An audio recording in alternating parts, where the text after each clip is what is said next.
ابن جوزی نے لکھا ہے سینکڑوں سال پہلے، آج کے کسی عالم کی بات بتاتا تو لوگ انکار کو، سینکڑوں سال کہتے ہیں بلخ میں قحط پڑ گیا، لوگ ہجرت کر کے سمرقند آ گئے، ایک سیدوں کا خاندان بھی آیا، ایک ایسی خاتون بھی آئی جس کے ساتھ 3 بیٹیاں تھی، بیٹا بھی کوئی نہیں، خاوند فوت ہو گیا، مسجد کے ساتھ مہمان خانے بنے ہوتے تھے، وہاں اس نے بچوں کو ٹھہرایا اور نکلی سمرقند میں کہ کوئی آدمی مل جائے، تو وہ سیٹھ صاحب چودھری صاحب کہنے لگے مجھے کیسے پتا چلے گا تو سید ہے، مجھے بتاؤ، کسی کو چوک میں کھڑا کر کے کہا جائے بتاؤ تو کون ہوتا ہے، اس شخص کا کیا اشر ہوتا ہے، کیا حال ہوتا ہے، کہا کیسے پتا چلے گا؟ تو سید زادی نے اپنا پلو کھولا اور اپنے آنسو دونوں آنکھوں سے صاف کیے تو کہنے لگی اللہ تیرا بھلا کرے، میں ثابت نہیں کر سکتی کہ میں حضور کا خاندان، میرے پاس کوئی دلیل نہیں، میں نہیں بتا سکتی، چل ٹھیک ہے، چلی گئی۔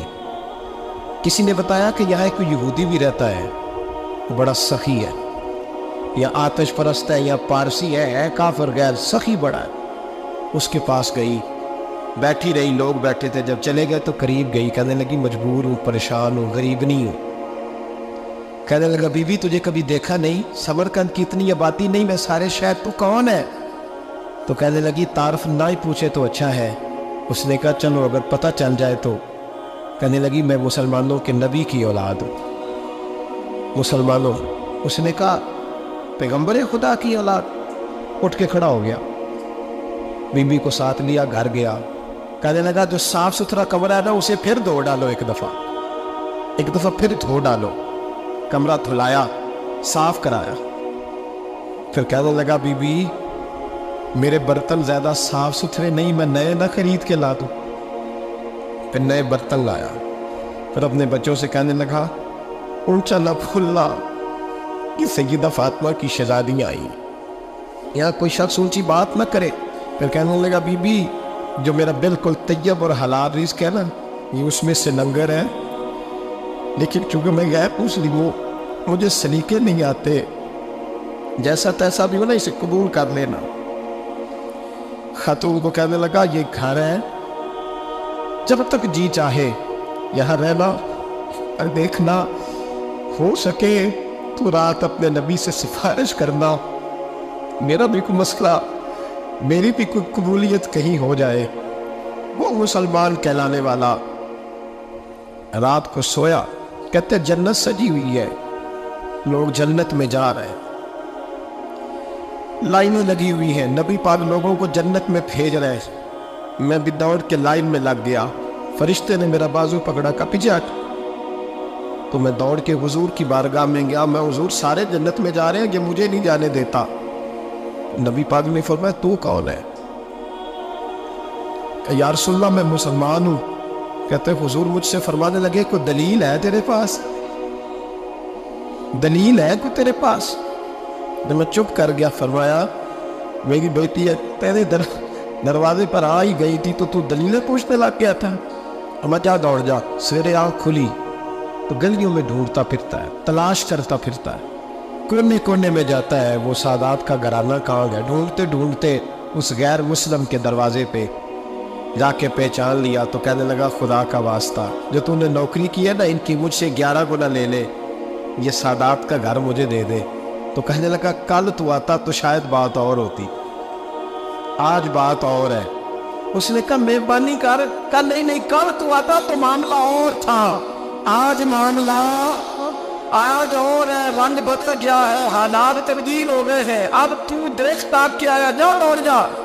کہنے لگا نہیں مہربانی کر، دے دے، تو غیر مسلم میں تیرا کیا تعلق؟ کہنے لگا چپ کر، غیر مسلم میں کل تک تھا، کل سے سجدوں سے پیار کیا ہے تو میرے حالات سنور گئے ہیں، وہ جو نظارے تو نے رات خواب میں دیکھے ہیں میں نے جاگتی آنکھوں سے دیکھے ہیں، میں نے جاگتی آنکھوں سے، اور تو نے کسی مفتی پیر عالم کے ہاتھ پہ کلمہ پڑھا ہے، میں نے رات محمد عربی کے ہاتھ پہ کلمہ پڑھا۔ حضرت عمر جب نعرہ لگاتے نا تو کیسے کس طرح کانپتے، سفیر آتے روم کے ملنے کے لیے تو کہتے جاؤ عمر نفل پڑھ رہے ہیں، ٹائم کوئی نہیں۔ ایک دن اندر میٹنگ ہو رہی تھی، حضرت عمر میٹنگ میں بیٹھے تھے، آپ کے بیٹے ملنے آئے عبداللہ ابن عمر. ابا جی اندر آ جائیں. فرمایا دروازے پہ کھڑا ہو, میں ضروری بات کر رہا ہوں, اندر نہ آنا. جناب عبداللہ ابن عمر کہتے ہیں میں دروازے پہ کھڑا ہو گیا. تھوڑی دیر گزری تو امام حسین بھی آ گئے. ایک حدیث میں, ایک روایت میں امام حسن کا لفظ بھی ہے. امام حسین آئے, آ کے عبداللہ ابن عمر سے کہنے لگے عمر فاروق اندر ہے؟ تو کہا وہ اندر تو ہے. تو کہا آپ کیوں دروازے پہ کھڑے ہیں؟ کہنے لگے ابا جی نے کہا ہے یہاں انتظار کرو, میں کوئی ضروری بات کر رہا ہوں. لیکن شہزادے میرے لیے کہا ہے, میرے لیے, آپ جانا چاہیں تو چلے جائیں. امام حسین کہنے لگے امیر المومنین کوئی بات کر رہے ہوگے, میں ظہر کے وقت مسجد میں مل لوں گا, ظہر کا ٹائم آئے گا نا تو میں مسجد میں مل لوں گا. یہ کہہ کے چلے گئے. حضرت عمر باہر آئے تو حضرت عبداللہ ابن عمر سے کہا کہ کوئی آیا تو نہیں؟ عرض کی حضور حسین ابن علی آئے. حسین ابن علی. تو کہا اندر کیوں نہیں بھیجا؟ کہا میں نے کہا تھا بے شک چلے جائیں, لیکن وہ کہہ رہے تھے کہ میں ظہر کے وقت مسجد میں مل لوں گا. تو سیدنا عمر فاروق فرمانے لگے عبداللہ تجھے تیری ماں روئے, حسین کو کیوں واپس بھیجا؟ پھر عمر دنیا داروں کے سامنے ڈٹنا, کھڑا ہونا عمر پہ ختم ہے, لیکن جو اندر کی بات ہے نا, روح کی, جو عقیدت کی بات ہے, جو وفا کا رشتہ ہے, اس کو کون سمجھے؟ یہ جو روح کی مجبوریاں ہیں, یہ جو وفا کی مجبوریاں ہیں, اسے لوگ کیا سمجھے؟ انہیں کیا پتا کہ مرشد کے بیٹے کے پیر چومنے میں حسن کیا ہوتا ہے. انہیں کیا پتا کہ جب استاد کا بیٹا گھر میں آتا ہے تو دل کرتا ہے مکان بیچ کے اسے دے دیں, اس کے بعد کی نیکیاں بڑی ہیں. جناب عمر فاروق دوڑے گئے, امام حسین کے دروازے پہ دستک دی. امام حسین باہر رکھا, شہزادے یار ملنے آئے تھے, بغیر ملے کیوں آ گئے؟ عرض کی کہ آپ مصروف تھے, آپ کے اپنے بیٹے بھی دروازے پہ کھڑے تھے, تو میں واپس آ گیا. امام حسین کہتے ہیں عمر جذبات میں آ گئے, سر سے پگڑی گر گئی. کہتے لگے حسین میرے بیٹے کا اور حسین کا کیا مقابلہ؟ کیا اس کی ماں کا نام فاطمہ الزہرا ہے؟ کیا اس کی نانی کا نام خدیجہ الکبریٰ ہے؟ کیا اس کے نانے کا نام محمد مصطفیٰ ہے؟ اور پھر سر سے پکڑی اتری تھی, اپنے بال زور سے پکڑ لیے. کہنے لگے حسین میں نا مکے میں اونٹ چرایا کرتا تھا اور ڈنڈوں سے مار کھاتا تھا اپنے باپ سے. یہ جو آج ساری دنیا میں عمر کے نعرے لگتے ہیں, یہ تیرے نانوے کا صدقہ ہے. شہزادے میری وفا اور میری وفا میں جب تیرا دل کرے نا توڑ کے آ جایا کر. عمر تو نو. ایک دن امام حسین نے آ کے نا جناب فاروق اعظم سے کہا, خطبہ دے رہے, بچوں کی تبھی شروع ہو, پتہ نہیں کیا بات آئی امام حسین کے دل میں. کہنے لگے عمر نیچے اترو, یہ میرے نانا کا ممبر ہے. تو حضرت سیدنا عمر سنو, کبھی میرا بھی بچہ آ جائے تو میں کہتا ہوں اس کو پکڑو یار, بچوں کو تو نہ جو میں مطلب ذکر کیا جائے, اترنا میرے نانے کا ممبر ہے. جناب عمر اتر کے نیچے کھڑے ہو. تو کہا جا کے اپنے نانے کے ممبر پہ بیٹھ. تو حضرت عمر رو پڑے, کہنے لگے شہزادے میرے نانے کا ممبر ہی کوئی ہے ہی نہیں. یہ ممبر, یہ مصلی, یہ تیرے نانے کی شان ہے. میرے نانے کا کوئی ممبر نہیں, تیرے ہی نانے کا ممبر ہے. تھوڑی دیر کھڑے رہے تو امام حسین کہنے لگے اچھا کوئی نہیں آپ کے نانے کا ممبر کا نہیں. کہا چلو پھر میرے نانے کے ممبر پہ بیٹھ جاؤ, چلو خیر ہے, کوئی نہیں آپ کے نانے کا. کہا نہیں. تو کہا کوئی نہیں پھر میرے نانے کے. جب حضرت عمر بیٹھے تو بڑا شاندار جملہ کہا, فرمانے لگے میں ممبر پر مرضی سے نہیں بیٹھا تھا, مجھے ابو بکر نے بٹھایا تھا, اور پھر حسین کے کہنے پہ میں اترا ہوں, اب مجھے حسین نے بٹھایا ہے. اب کسی کی جرأت ہے تو عمر کو اتار کے دکھائے, اب میں حسین کا تیری نسل پاک میں. یار کتنی بے شرمی کی بات ہے, لوگ امام حسین کو باغی کہے. وہ حضرت امام اعظم ایک باغ میں بیٹھے تھے, شاگرد ساتھ تھے, تو کتابیں بکھری ہوئی تھی, کچھ لکھا جا رہا تھا, بکھری ہوئی تھی کتابیں. امام محمد بھی بیٹھے تھے, امام ابو یوسف, کئی اور شاگرد بیٹھے تھے. تو جب لکھتے ہیں نا یہ لوگ تو حوالوں کی تلاش ہوتی ہے, کتابیں بکھری ہیں, صفحے بکھرے. بچے گیند کے ساتھ کھیل رہے تھے, تو گیند اچانک باغ میں آئی, تو ایک چھوٹا سا بچہ گیند لینے آیا, تو امام اعظم اٹھ کے کھڑے ہو گئے. وہ بچہ گیند لے کے چلا گیا, کتابیں ساری پھر بکھر گئیں, جو گود میں رکھی ہوئی تھی وہ بھی نیچے گر گئی, کچھ صفحے بھی گر گئے. تھوڑی دیر کے بعد وہ بچہ چلا گیا، امام صاحب بیٹھ گئے، پھر آیا گیند گری آ کے باغ میں، وہ پھر بچہ دینے آیا، وہی بچہ، امام صاحب پھر کھڑے ہو، وہ کئی بار آیا، جتنی بار آیا کھڑے ہو گئے۔ کئی لوگ صبر نہیں کر پاتے، جلد باز ہوتے ہیں آج کل کے شاگردوں کی طرح، تو ایک شاگرد بول پڑے، کہنے لگے حضور وہ تو بچہ ہے 100 دفعہ آئے گا، اب 100 دفعہ کھڑے ہوں گے۔ فرمایا تو 100 کی بات کرتا ہے، یہ 1000 دفعہ بھی آیا تو میں کھڑا ہوں۔ کہا حضور بچہ ہے آپ کیوں کھڑے ہو گئے؟ فرمانے لگے معمولی بچہ نہیں، میرے استاد کا پوتا ہے، تو جس نے مجھے اللہ رسول کا نام بتایا اس کا پوتا ہے تو میں کھڑا نہ ہوں۔ اگر استاد کے پوتے کا یہ ادب ہے تو بتاؤ محمد عربی کے نواسے کا کیا ادب ہے؟ رسول اللہ صلی اللہ علیہ وسلم، لوگ سمجھتے ہم قائل نہیں ہیں وہ والی شہادت بیان کرنے کے جس میں کہتے ہیں ہائے حسین تو سکینہ تو زینب۔ ہمارے بزرگوں نے ہمیں یہ سبق، ہمارے بزرگوں نے ہمیں بتایا کہ امام حسین کی شہادت اس طرح بیان کرو کہ نوجوانوں میں جذبہ جہاد پیدا ہو، عورتیں صبر کا پہاڑ بن جائے، اس طرح شہادت ہمبے والی۔ لیکن ایک بات ضرور ذہن میں رکھیں، یہ جو لوگ کہتے ہیں نہیں بڑے مظلوم تھے پانی نہیں آ سکا، میرے سے حوالہ دیکھے جس نے دیکھنا ہے، میرے سے حوالہ دیکھے، میرے سے۔ حضرت امام حسین میدان کربلا میں تھے تو تھوڑی سی جگہ کھود کے نا امام حسین نے تو خندق کھودی۔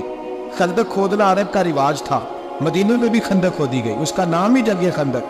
تو خندق کھود کے نا آگ جلائی جاتی تھی، یہ حفاظت کا ایک ذریعہ تھا تاکہ دشمن نہ آئے۔ تو امام حسین نے اپنے خیمے کے سامنے خندق کھود کے اس میں آگ جلائی تاکہ پردہ رہے، عورتوں کے پاس کو دشمن نہ آئے۔ تو ایک شخص سامنے کھڑا ہو کے کہنے لگا حسین تو نے دنیا نہیں آگ جلا لی ہے؟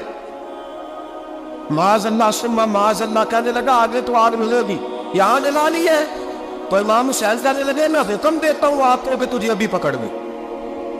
لوگ کہتے ہیں مظلوم تھے، میں حکم دیتا ہوں آپ کو تجھے ابھی پکڑ لے۔ یہ لفظ امام حسین نے کہا۔ میں 3 کتابیں تو میری لائبریری میں ابھی ہیں جن میں حوالہ ہے، 3 کتب سے، اور آج کل پرسوں کی کتاب نہیں، سینکڑوں سال پرانی۔ جب کہا میں حکم دیتا ہوں تو وہ آدمی گھوڑے سے نیچے گرا، گھوڑے سے نیچے گرا، اور گھوڑے کی رکاب کے اندر اس کا پیر الجھا، گھوڑا ڈر کے اتنا دوڑا کہ جا کے اس آدمی کو آگ میں پھینک دیا۔ امام حسین کے سامنے جل کے مر گیا۔ یہ حسین ابن علی ہے، یہ ابھی حکم دیتے تو فرشتے ابھی آ جاتے، یہ ابھی بات کرتے تو ساری دنیا کی فوجیں ابھی اکٹھی ہو جاتی، یہ ابھی حکم دیتے تو ابھی آ جاتے۔ اور اگر جناب اسماعیل کے لیے توبہ آ سکتا ہے تو وہ تو حضرت ابراہیم کے بیٹے تھے، اور یہ تو مصطفیٰ کی اولاد ہے، ان کے لیے کیا کچھ نہیں ہو سکتا۔ لیکن امام حسین نے پسند کیا تھا کربلا کے جہاد، اس کو پسند کیا تھا مولا علی نے، وہ اپنی پسند پہ تھے۔ کوئی آدمی اس طرح نہ بیان کرے کہ بڑے مظلوم تھے تو بڑی مشکل میں تھے تو بڑا روتے تھے بڑے، اور کوئی شخص ایسی بات، یہاں تو تماشا لگ گیا ہے، تماشا لگ گیا ہے۔ ایک وہ ہے جو آج کا کہہ رہے بس جی وہ تو 2 شہزادوں کی جنگ تھی، انہیں بھی شرم نہیں آتی، اور ایک ممبروں پہ چڑھے ہوئے ہیں، چہرے پہ داڑھی کوئی نہیں، سر پہ ٹوپی کوئی نہیں، بازاری سا انداز ہے، کبھی دوڑ کے ادھر جاتے ہیں، کبھی بھاگتے ہیں، کبھی کہتے ہیں اونچا بولنا، پیروں پہ کھڑا ہونا، یہ لوگ بیان کریں گے امام حسین کی بات، یہ لوگ بیان کریں۔ بیویوں کے مسائل پڑھ رہا ہوں، بہت بیویاں ہوتی ہیں جو آئے آئے کرتی ہیں، باب نہ کرتی ہیں، یہ میرے نبی کا خاندان ہے، یہ میرے نبی کا خاندان ہے، نبی کا خاندان۔ میں حوالہ دکھاؤں گا، مجھ سے سنو حوالہ۔ حضرت سیدہ زینب نے سارے جنازے دیکھے، بھتیجوں کو، بھانجوں کو، سب کو شہید ہوتے دیکھا۔ عورتیں ڈرتی میت کو ہاتھ نہیں لگاتی، چیختی ہے بیبیاں، لیکن حضرت جناب زینب نے پتہ کیا دیکھا تھا؟ وہ سننا ذرا۔ امام حسین کی لاش مبارک کربلا میں پڑی تھی، اور امام حسین کا سر کاٹ کے نیزے پہ چڑھایا گیا تھا، اور وہ بیویوں کے سامنے خالی سر چڑھ رہا تھا، اور سینکڑوں میل کا سفر کر کے دمشق کے بازارے سے گزرتا ہوئے سر گیا۔ آج میں سر کی بات نہیں کرتا، سر کی، آپ مرد ہیں، جوان ہیں سارے، یہاں کسی کا کٹا ہوا ہاتھ پھینک دیا جائے نا، ہاتھ میں چیخے مار کے دوڑ جائیں گے، بلکہ ہاتھ تو دور رہا، کسی کی انگلی کاٹ کے جہاں پھینکی جائے تو لوگ چیخے مار کے من دوڑ جائیں گے۔ لیکن کٹا ہوا سر دیکھا، لاشیں دیکھے، یزید کا دربار آیا، بی بی صاحبہ کو نا ایسے عورتوں نے اپنے حالے میں لیا ہے، سیدہ زینب وہاں بیٹھ گئی، تو جب بولا نا وہ یزید دربار میں، کہنے لگا کہ دیکھو اللہ نے عزت والوں کو عزت دی، معاذ اللہ ثم معاذ اللہ۔ اور میرے مخالفین کا کیا حشر ہوا جب اس نے دیکھیں نا، ایک آدمی مجبور ہے، مقہور ہے، اتنا لمبا سفر ہے، غربت ہے، پیاس ہے، بیماری ہے، کیا انداز ہے جب اس عالم میں یزید کے دربار میں اس نے گستاخی کی امام حسین کی۔ یہاں لوگ کہتے ہیں کسی کو کچھ نہ کہیں، کہ کیوں نہ کچھ کہیں، جو سیدنا امام حسین کے بارے میں بات کرے تو زبانیں کھینچے گی اس کی، جو صحابہ کے بارے میں بات کرتے تو ہم کرنے دیتے ہیں۔ یہ کیا بات ہوئی؟ گستاخی کرنا، بے ادبی کرنا، یہ کون سا دین ہے؟ یہ تو تم بے دینی پھیلا رہے ہو۔ سنو، جب اس نے بے ادبی کی تو سیدہ زینب چپ نہیں رہی، بلکہ حضرت زینب بولی اور کھڑی ہوئی، اور آپ نے تلاوت کی قرآن مجید کی اور آیتیں پڑھی، کہنے لگی وَتُعِزُّ مَن تَشَاءُ وَتُذِلُّ مَن تَشَاءُ بِیَدِکَ الْخَیرُ۔ اور آپ فرمانے لگی یزید تو کہتا ہے تیرے مخالفین پس پاک تجھے عزت ملی۔ آپ فرمانے لگے یہ تیرا دربار ہے نا، یہ تیرا سجا ہوا ہے نا، تیرا اس وقت ڈنڈا چلتا ہے نا۔ فرمانے لگی چند سال ٹھہر جا، تیرے اوپر لوگ لعنتیں برسائیں گے، اور فرمایا جب جمعے پڑھے جائیں گے تو لوگ میرے حسین کے نام کے خطبے پڑھیں گے۔ فرمایا آج یہ تیرا دربار ہے نا۔ حضرت نعمان بن بشیر صحابی رسول تھے، وہ کہتے ہیں میرے قریب ایک نابینا صحابی بیٹھا تھا، سنو حوالہ میں دکھاؤں گا۔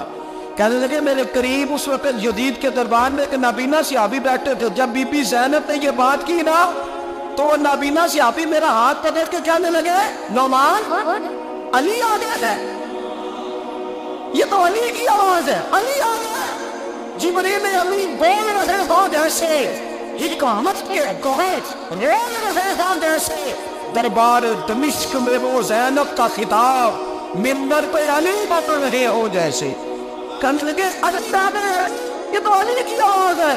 جناب نعمان بن بشیر کہنے لگے نہیں، علی جب بولتے تھے تو بڑا رنگ ہوتا تھا، ابھی تو زینب کھل کے بول ہی نہیں رہی، ابھی تو زینب ستائی ہوئی ہے، ابھی تو زینب زخم کھا کے آئی ہے، ابھی تو زینب پیاسی ہے۔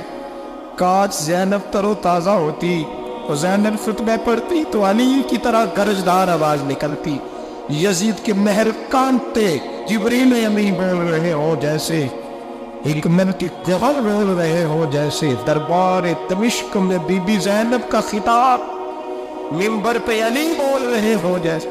وہ مسکینوں کی طرح منتیں نہیں کر رہے تھے، ہائے پانی ان کا مزاج ہی نہیں تھا، بلکہ وہ دیر لوگ تھے اور بر موقع بر محل بولتے تھے۔ یزید آیا دربار میں، جب یہ سارا قافلہ وہاں پہنچا تو یزید دربار میں آیا، اور جب وہ دربار میں آیا تو بادشاہوں کا طریقہ ہے، گاڑیاں اب ہمارے بادشاہوں نے روٹر والی گاڑیاں رکھی ہوئی ہیں، وہ یوں چلتی ہے، شور ہوتا ہے پیچھے۔ یہ اس زمانے میں کہا جاتا تھا با دبا ملازہ ہوشیار، پیچھے ہٹ جاؤ، نعرے لگنے لگے۔ تو یزید کا ایک ناخلف بیٹا امام زین العابدین سے کہنے لگا تیرا باپ کہاں ہے؟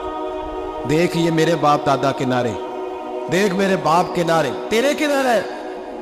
ابھی یہ بات شروع اس نے کی تھی کہ دمشق کی جامع مسجد میں زور کی اذان ہو گئی، اور جب مؤذن نے کہا نا اشہد ان محمد رسول اللہ، تو امام زین العابدین نے اس کا ہاتھ پکڑ کے کہنے لگے یہ میرے نانا کے نعرے لگ رہے ہیں، اگر تیرا ہے تو بتا، یہ میرے نانا کے نعرے ہیں۔ اور فرمایا تیرے باپ کے 2-2.5 سال لگیں گے، میرے نانے کے قیامت کے بعد نہیں لگیں گے، میرے نانے کے نعرے قیامت کے یہ لگتے رہیں گے، لگ رہے ہیں اور لگتے تھے اور لگتے رہے۔ میرے بھائی یاد رکھو دلیری ہمت، پہلی بات ہے اسے پیار کرنا، دوسرا ان کی ہمت، ان کا مقام دلیری کرنا ہے، ان کا کام ہمت کرنا، ان کا کام ڈٹ جانا ہے، کمزوری دکھانا اہل بیت کا طریقہ ہوتی۔ حضرت عباس کے بازوؤں میں درد ہوتے، جناب زینب پھر پریشان ہوتی ہے کہ ہم تو اس بے حیائی کے خلاف لڑے اور امت ابھی جو گند کر رہی ہے، جو چوکوں میں کھڑا ہوتا ہے نا عورتوں کو تاڑتا ہے، وہ یزید کے طریقے پہ عمل کرتا ہے۔ یہ دلائل ہے، آپ سوچ لیں، اندازہ کر لیں کہ ہم نے کس جماعت میں کھڑے ہونا ہے، اس لیے گند سارا نکالیں۔ امام حسین کا ایک پیغام آج اپنانا بڑا ضروری ہے۔ امام حسین نے سر سجدے میں کٹایا اور قرآن کی تلاوت نیزے کی نوک پہ بھی جاری رہی ہے، اس لیے آج کم از کم 10 نفل امام حسین کی سنت سمجھ کے ضرور پڑھیں گے انشاءاللہ۔ جنہوں نے روزہ رکھا بڑا اچھا کیا ہے، چلو جو نہیں رکھ سکے پھر بھی نفلی ہے، کوئی فرض نہیں، کم از کم 3 دفعہ سورت یاسین کی تلاوت آج ضروری ہے امام حسین کے لیے. کریں گے انشاءاللہ تعالی. اگر وہ نیزے کی نوک پہ پڑھ سکتے ہیں تو آپ ان کی خاطر بھی تو پڑھ ہی سکتے ہیں نا. بہت ضروری کام آج نفل پڑھنا ہے، اور بہت ضروری کام آج قرآن پاک کی تلاوت کرنا. کریں گے انشاءاللہ تعالی.